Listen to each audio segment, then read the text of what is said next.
Hello everyone and welcome to the video that I've made for section 8.8 on improper integrals. Objectives for this particular video. Number one, evaluate improper integrals that have an infinite limit of integration. And number two, evaluate improper integrals that have infinite discontinuity. In other words, what this means in number two is that somewhere within the interval that we're going to evaluate this, we're working with, that our function has a vertical asymptote. Now, from what we've seen but in the past, when you've worked with definite integrals, we were looking at something that was in this form here. We were looking at the integral from a to b of f of x dx. Now, we did have some requirements at that time. Number one, the interval from a to b had to be a closed interval, closed finite interval. And number two, f of x had to be continuous on that interval. When we worked with the definite integrals, everything we worked with was always continuous on the interval we had.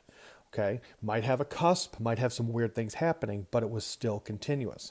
Now, integrals that don't satisfy both of these requirements are what are called improper integrals.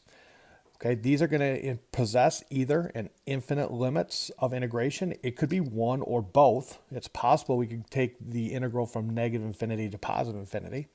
Or it will have an infinite discontinuity at x equals c. In other words, what that means is that we have a vertical asymptote. Now, when we evaluate these limits, or evaluate these integrals, they will involve limits, okay? So we're going to be setting these things up, and we're going to look at that as a limit as we're approaching either positive or negative infinity or approaching a number. And what you're going to find is really we're going to be talking about those improper integrals as either converging or diverging. If the limit exists, then we can say that our improper integral will converge or converges. If the limit does not exist, then we say the improper integral diverges. So you're going to hear those terms, and those terms are going to continue making their appearance as we move into sequences and series in Chapter 9. Let's take a look first at defining the improper integrals where we have infinite limits of integration.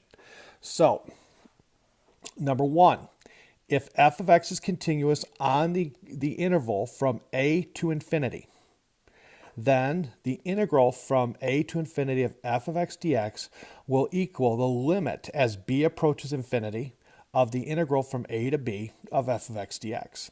In other words, what we end up doing here is we're going to replace that infinity with in this case, a b, and we'll evaluate the definite integral. Now that will give us a result in terms of b, and then we can then take the limit of that result as b approaches infinity.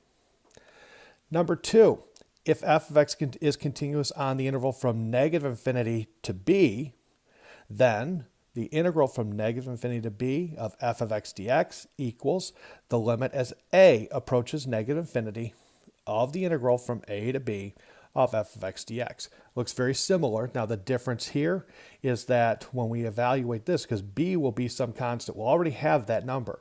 In this case, we're going to go through, we'll evaluate the definite integral, we'll get something in terms of a, and then I take the limit as a goes to infinity.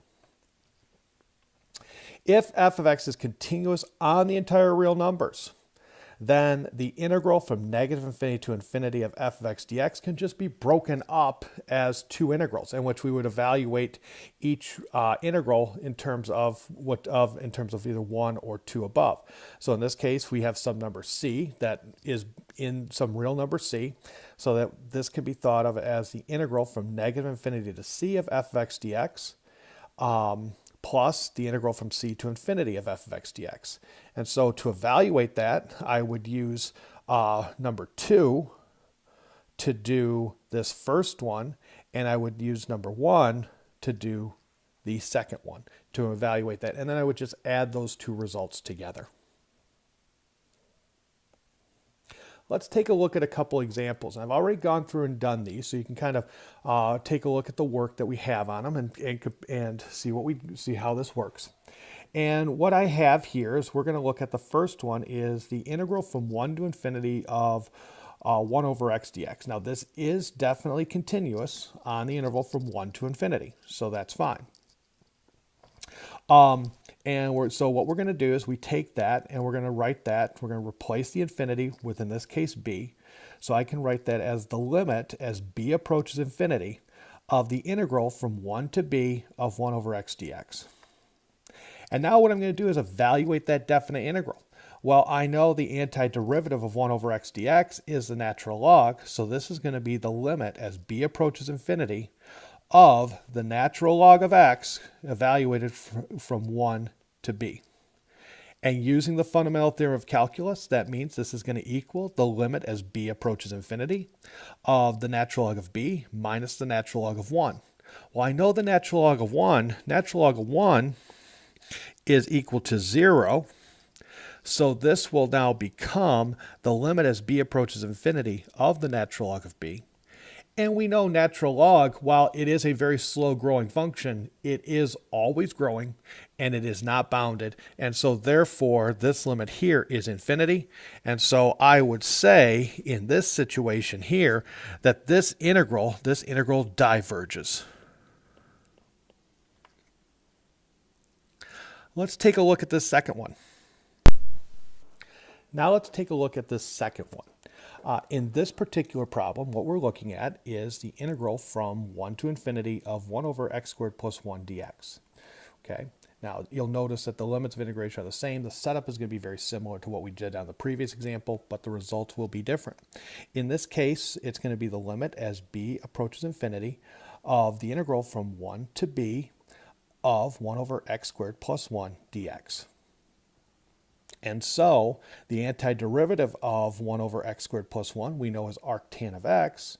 So by the fundamental theorem of calculus, this is going to be the limit as b approaches infinity of the arctan of b minus the arctan of 1. Now at this point in time, it's important to recall some things dealing with the inverse tangent. First up, the inverse tangent is defined for when the range of the inverse tangent is going to be from negative pi over 2 to pi over 2. And so graphically, when you look at the inverse tangent, if you go and take this and graph it on your calculator, you're going to see a graph for the inverse tangent that's going to do something like this. And it's going to have two horizontal asymptotes. This lower horizontal asymptote is at negative pi over 2, and this upper one is at pi over 2. Okay, so if you take a look, just take a look at graph it out on your calculator and make sure you're comfortable with that. So what you have to remember on this one, though, is then that first up, the arctan of 1, the angle from negative pi over 2 to pi over 2 that has a tangent value of 1 is pi over 4. And so this limit, this problem part right up here, the limit as b approaches infinity of the arctan of b to minus the arctan of 1 becomes the limit as b approaches infinity of arctan of b minus pi over 4.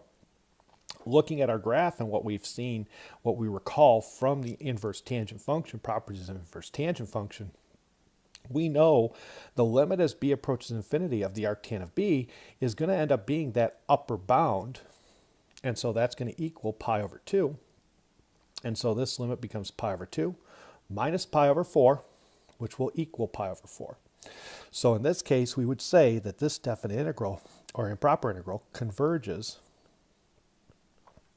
to pi over 4. Now at this point, I want you to go through, take your time, look over my calculations, what I've done on these two, and make sure you're comfortable with them. And if you are not, make sure to note any questions and ask them in our next class. Now let's take a look at what happens when we have a improper integral with an infinite discontinuity. Okay, in other words, again, vertical asymptote. So in this case, what we're looking at in the first one is if f is continuous on the interval from a to b, notice it's including a, not including b. And so we have an infinite discontinuity at x equals b. Then the integral from a to b of f of x dx will equal the limit as c approaches b of the integral from a to c of f of x dx. And again, what I'm going to end up doing is evaluating this as a definite integral, which will give me something in terms of c, and then I'll take the limit as c approaches whatever value b happens to be. Number two, if f of x is continuous on the interval from a to b, and this time though we're not including a, but we are including b because we have an infinite discontinuity, i.e. vertical asymptote at x equals a, then the integral from a to b of f of x dx is going to be the limit as c approaches a of the integral from c to b of f of x dx. And again, we'll go through, evaluate this definite integral. The result will be something in a result in terms of c, and then we'll take the limit of that result as c approaches whatever a is. And then now what happens in this case, the third one is analogous to the previous third one where we were looking at the interval from negative infinity to infinity. This time though, what we have is that we are continuous on the interval from a to b except at some value c that's between a and b. So where we have an infinite discontinuity at now x equals c, then the integral from a to b of f of x dx is going to be the sum of two improper integrals, the sum of the integral from a to c of f of x dx plus the integral from c to b of f of x dx. And you'll notice then that as before, this one right here to do the first one here, we would go through and use what we did in number one. And the second one we would do what we did in number two in terms of going through and evaluate that. And then we would add those two results together. Let's take a look at another example.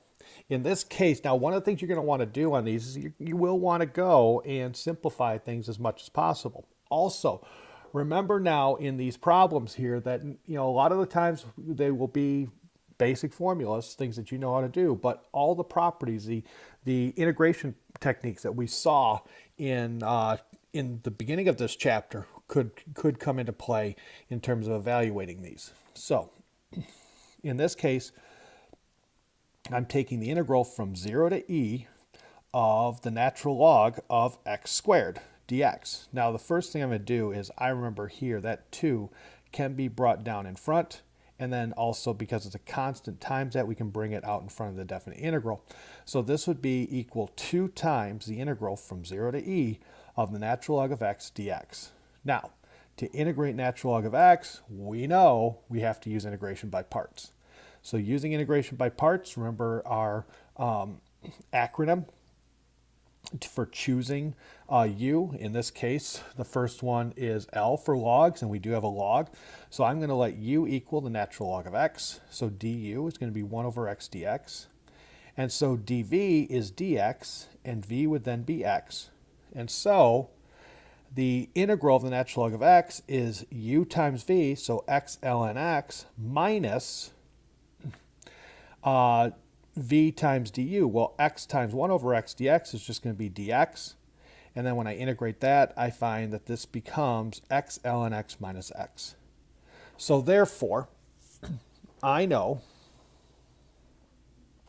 that 2 times the integral from 0 to e of ln x dx is going to equal the limit as a approaches 0 of 2 times the integral from a to e of natural log of x dx, which is going to be the limit as a approaches 0 of my antiderivative evaluated at a and e. And again, we have that 2 multiplied by 2 there.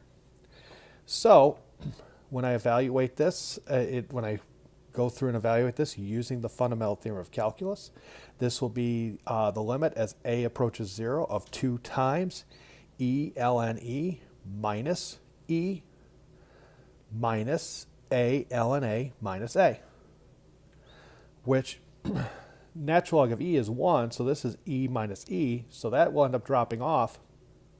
This becomes the limit as a approaches infinity of 2 times a minus a ln a, or the limit as a approaches 0, of 2 times a times 1 minus the natural log of a, which in this case right here is going to be an indeterminate form, because as a goes to 0, this is 0, and this is going to be going, natural log of a goes to negative infinity. So I get 1 minus negative infinity. I get 0 times infinity right there. And so, using L'Hopital's rule, now, this is going to be 2 times the limit as a approaches 0 of 1 minus the natural log of a over 1 over a. Now, in that case right here, that's going to give me infinity over infinity. And so, when I can apply L'Hopital's rule, the derivative of 1 minus the natural log of a is negative 1 over a, and the derivative of 1 over a is negative 1 over a squared. So that's going to equal 2 times the limit as a goes to 0 of a squared over a, which when you reduce that, that's just 2 times the limit as a goes to 0 of a, which is 0. So therefore, on this particular problem, this integral, that definite integral there, is equal to 0. Again, you're going to want to make sure that you recall the different integration techniques. They'll come into play, especially the integration by parts, and maybe a little bit of with the trig. Definitely you'll have to deal with you could deal with some partial fraction. In this case, and also look out for L'Hopital's rule making its appearance as well. Now we do have a special type of improper integral. And that special type of improper integral is the integral from 1 to infinity of basically dx over x to the p. And really one of two things is going to happen. This is either going to converge or it's going to diverge. It's going to converge if p is greater than 1. Then that's going to be 1, that will converge to 1 over p minus 1. And it's going to diverge if p is less than or equal to 1. What I have below is actually the proof of this. So if p is greater than 1, then our integral from 1 to infinity of dx over x to the p is going to be the limit as b approaches infinity of the integral from 1 to b of dx over x to the p, which I can say that's equal to the limit as b approaches infinity of going from 1 to b of x to the negative p dx. And I know the antiderivative of that is going to be 1 over negative p plus 1, x to the negative p plus 1. And I'm going to evaluate that from 1 to b. And when I do that, I'm going to get the limit as b approaches infinity of 1 over negative p plus 1 times 1, it's going to be b to the negative p plus 1 is going to be 1 over b to the p minus 1. And when I plug in 1 for x, I'm just going to get 1. So I'm going to get this right here, 1 over b to the p minus 1 minus 1. Now, when this thing as b goes to infinity, this part here is going to drop off. So this is going to be 1 over negative p plus 1 times negative 1, which will result to 1 over p minus 1. Take a look at that, especially right here. Make sure you're comfortable that this right here is equal to b to the negative p plus 1. Make sure you're comfortable with that. And then if so, once you are, then then we can go on. If not, make sure you note that and we can explain that. We can go through and show you that real quick in class. The next one we have is when p is less than 1. So now in this case, p is going to be some number that's less than 1. So you got to keep that fact in mind on this. So it's going to be the integral from 1 to infinity of dx over x to the p, which again is equal to the limit as b approaches infinity of the integral from 1 to b of x to the negative p dx, which we know is equal to the limit as b approaches infinity of 1 over 1 minus p, x to the 1 minus p. Now I put it like that, okay, because of the fact that we're going to go through and adding 1 to the negative p, and this will now keep everything. So, and since p is less than 1, I know 1 minus p is going to be a positive exponent. okay? And we're going to evaluate that from 1 to b, which is going to be the limit then as b goes to infinity of 1 over 1 minus p times b to the 1 minus p minus 1. Now, as b goes to infinity, since this is a positive exponent, as b goes to infinity, b to the 1 minus p is also going towards infinity. So therefore, this equals 1 over 1 minus p times infinity minus 1, which will be infinity. And therefore, we diverge when p is something that is less than or equal to 1.